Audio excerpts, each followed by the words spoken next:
Hey everybody, welcome back to homerecordingmadeeasy.com and here on my YouTube channel. And today is another Q&A video.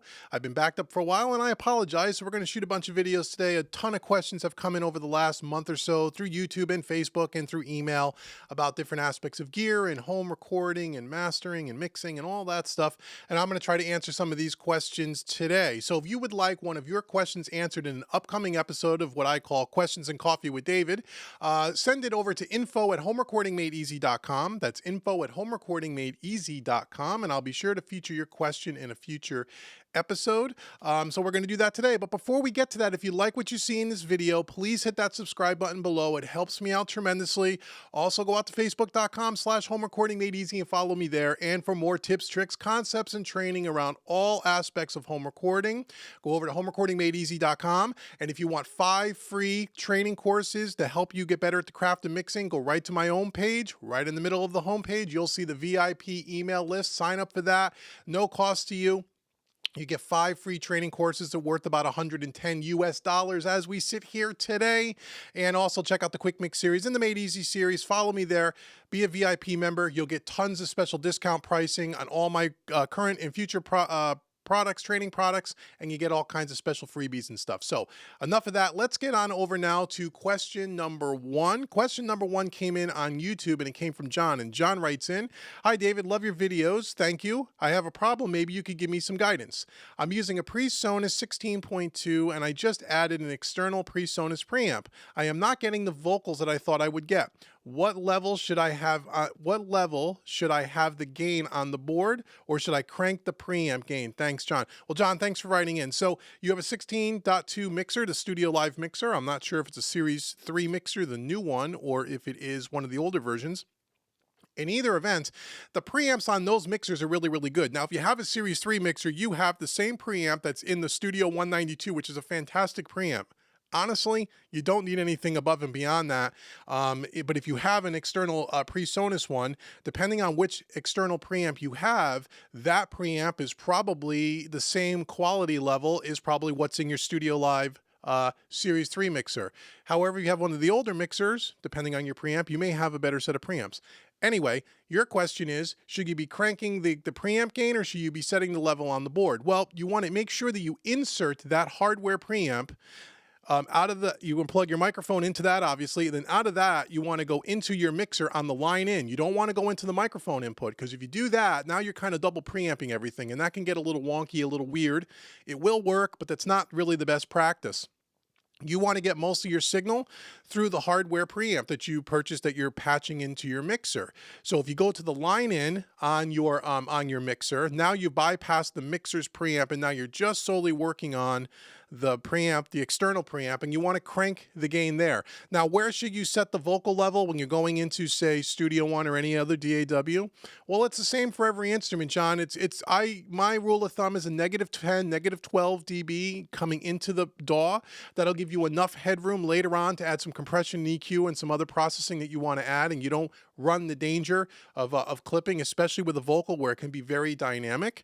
If you're still not getting the vocal sound that you want, well, the preamp is only one part of it, and probably the smaller part of it, and also the one that is the least audible, unless you really have a trained set of ears and you really can pick out the sound differences between preamps. They're pretty subtle in most cases, especially if you're using a PreSonus preamp as compared to a PreSonus preamp in your mixer. There's going to be very, very subtle differences. You may not even be able to hear the difference. But if you're still not getting the vocal sound that you want, what kind of microphone are you using?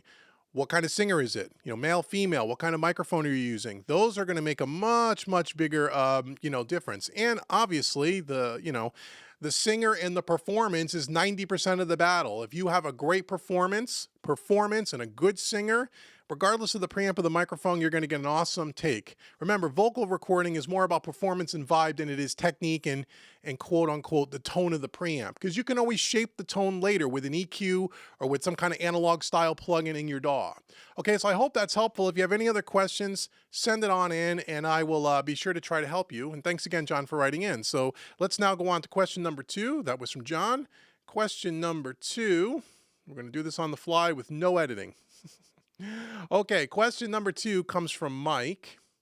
And Mike writes in, David, I had purchased a training course from you in the past recently, visited your new website, and became a VIP member. Fantastic. So you're taking advantage of being a VIP member. You're getting special pricing on all my training courses and all the other stuff that comes along with being a VIP member, and I appreciate that. And thanks for your purchase. I downloaded your October 2017 mix, which had the song Promises and Lies. I think it's more of a heavy metal track. When I open it in Studio One, I get the 19 wave files, but it looks like an arrangement. It does not look like the arrangement you show in your video. The tracks are not the same colors. There are no buses and no parallel compression buses, etc., etc. Just the 19 basic tracks. I understand that I would not have the Slate plugins that you are talking about, but things just don't look like they do in your video. Am I doing something wrong, or am I just getting ahead of myself? Thanks and have a great day. Mike, well, thanks for writing in. Yeah, you're getting a little ahead of yourself. So the Quick Mix series is, you have two things that come along when you purchase any of the Quick Mix series. You get the video instruction, obviously, and you get the raw audio files, okay? You get the raw audio files as I had them when I imported them into my DAW. That's, that you're not getting the actual Studio One or Pro Tools or Cubase session.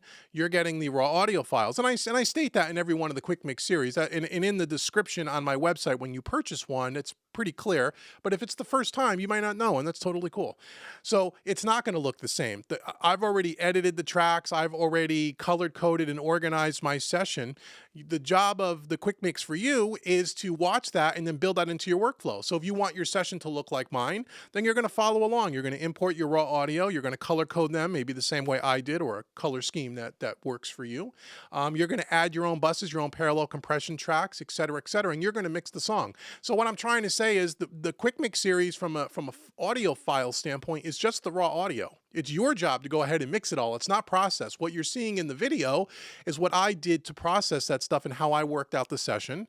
And as you know, I walk you through step by step for about 60 minutes to 90 minutes in each one of the Quick Mix series, showing you what I did. Now, also keep in mind, Mike, and anyone else that's watching, the Quick Mix series is just that. It's a quick mix product, meaning that you're only getting about a 45-minute to 60 or 90-minute video each month. You're seeing the mix after it's already been done, and I'm walking you through as a summary. Okay, that's why they're priced the way they are. They're very inexpensive. They're very affordable because it's just an overview, and then you have to take that and go build your own workflow. If you want a lot more detail and a lot more in depth, and you want a lot more basic step by step through the entire mix, well, then you're really now jumping into the Made Easy series. And the Made Easy series is where we both start off with raw audio, and you see me build the session from scratch, mixing Made Easy Volume 1, mixing Made Easy Volume 2, mixing Made Easy Volume 3, and mixing in Studio One Made Easy, or all that. Think of those four products as the Quick Mix series on steroids. Each one of those products run anywhere from 6 hours to 15 hours in length, and also mixing with analog style plugins Made Easy. So those are much longer series because you see everything in real time. Okay, and you also get all the audio files, and it's a mixing series. So Quick Mix is just that. You get the raw audio, you watch what I do, and then you take what you want from that and build it into your own production. The Made Easy series is a lot more in depth. You still just get the raw audio, but you get to see me build it from scratch. Okay, I hope that helps, Mike. If you have any other questions, shoot me an email. Again, thank you for being a VIP member, and I'll help you. I'll help you any way I can, but that's kind of the gist, and I hope I answered your question. Okay, so last question for this video. Let's go on to question number 3. And question number 3, oh, I got to make this a little larger because my old man eyes, I can't see this anymore. Let's see what we got here. There we go. Okay, so question number 3, I'm not sure who this came from. They did not leave their name. This came on YouTube. So let me just read the question, see if I can help. First off, over the past months, I've purchased many of your Made Easy videos, and I'm absolutely enjoying them. Many new and helpful suggestions to consider.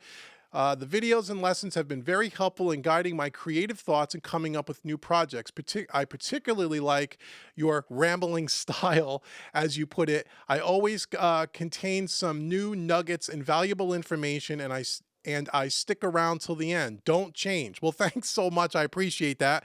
I'm glad the videos are helping. Yes, my rambling style is even kind of like these videos. Sometimes I don't get right to the point on purpose. I try to drill points home in all of my training products so you as a beginner or an intermediate really get a chance to know everything that's going on in my head when I'm working on a project. I don't pre-script everything. It's right off the cuff. So most people love that style of teaching. Some people that don't have the time or quite frankly don't want to put the time into this. They just want the quick fix. My training products are probably not for you. You want to go look at other people on YouTube and they can give you the little 5-minute thing. But my series are really geared towards people who really take the craft of mixing and recording seriously and are able to and want to put the time in.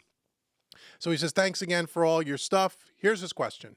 Over the past 20 years, I have published 5 albums. And during that time, the sound engineer that I worked with used Pro Tools. I'm using Studio One 3 at this time.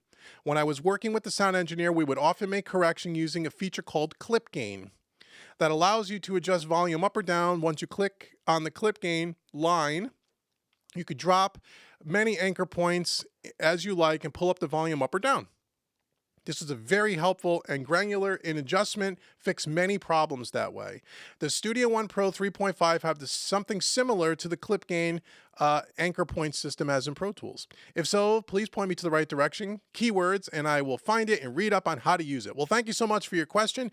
The answer is yes. I don't have it up on the screen here, but just like in Pro Tools, if you're in Studio One, if you click on the audio event, they call it an event, Studio One. Pro Tools calls it a region, okay?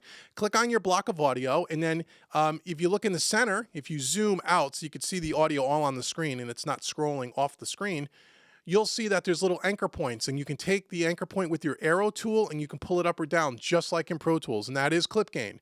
You can do that. The other thing you can do is instead of doing that, you can also put on your inserts for a particular track, you can put the PreSonus Mix Tool plugin, and the Mix Tool plugin is just that. It does the same thing as clip gain, but you put it as the first insert on your track, and you can take the gain up or down without having to do it on the audio event, okay? So it works just like Pro Tools. Pro Tools has a plugin called the Trim Tool. Studio One has a plugin called the Mix Tool, and you can do physically on the audio event or region exactly the same way. So all the DAWs do it the same way. And by the way, for you Logic and Cubase users, same thing. It works exactly the same way. I don't know if Cubase has a plugin like the Trim Tool. I'm sure they do. And I'm not sure if Logic does either, but I'm sure they do. I have those DAWs, but I don't use them enough to know that. But anyway, so I hope that answers your question. Thank you for writing in. And that is it for this episode of Questions and Coffee with David. Once again, go out to homerecordingmadeeasy.com, sign up to be a VIP member, subscribe, like, share these videos. If you have a question, send it in to me. I will feature it in an episode coming up. And until the next video, I will see you all soon. Take care.